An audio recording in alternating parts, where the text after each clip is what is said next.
Hi, I'm Dr. Willie Ong. I'm a cardiologist. For today, I'd like to teach you about high blood pressure or hypertension. High blood pressure is very common. It occurs in 25% of adults. It can lead to heart attacks, strokes, and kidney failure, and we don't want that. Fortunately, high blood pressure is easy to diagnose and to treat.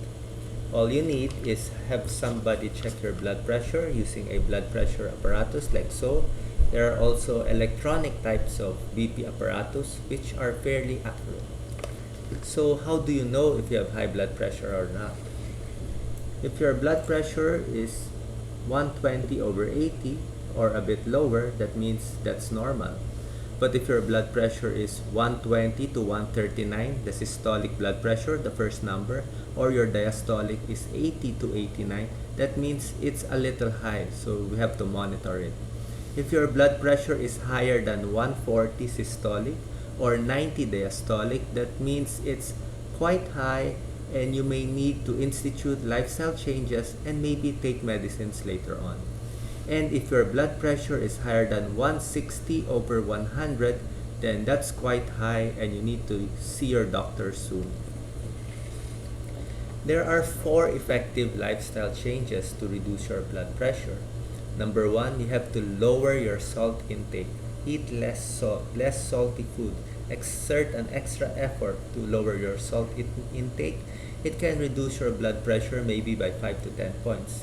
Second, you have to lose weight if you're overweight. If you lose 10 excess pounds, this can lower your blood pressure by around 5 to 10 points. 3, you have to exercise, walk more. Number 4, try to eat less meat and more fruits and vegetables. There are 4 common medicines that doctors give for high blood pressure. It begins with the letter A, B, C, and D. A stands for ACE inhibitors such as your captopril. This is the generic kind. It's good for patients who are diabetic or those with heart failure. Unfortunately, in 5% of cases, patients may get cough. So if you get cough, we shift it to another drug.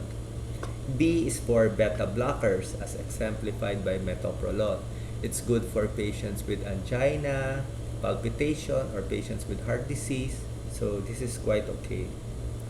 Letter C for calcium antagonists, we have amlodipine. It's a very powerful drug. It's good for patients with high blood pressure.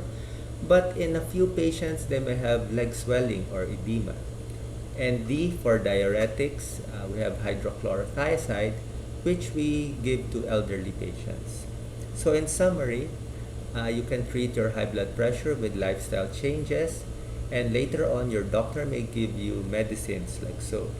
And don't worry about these medicines. They're very effective and they can prolong your life by 7 to 10 years according to some studies. So do yourself a favor, get your BP checked today, and I do hope you take good care of yourself, for your family, and for you.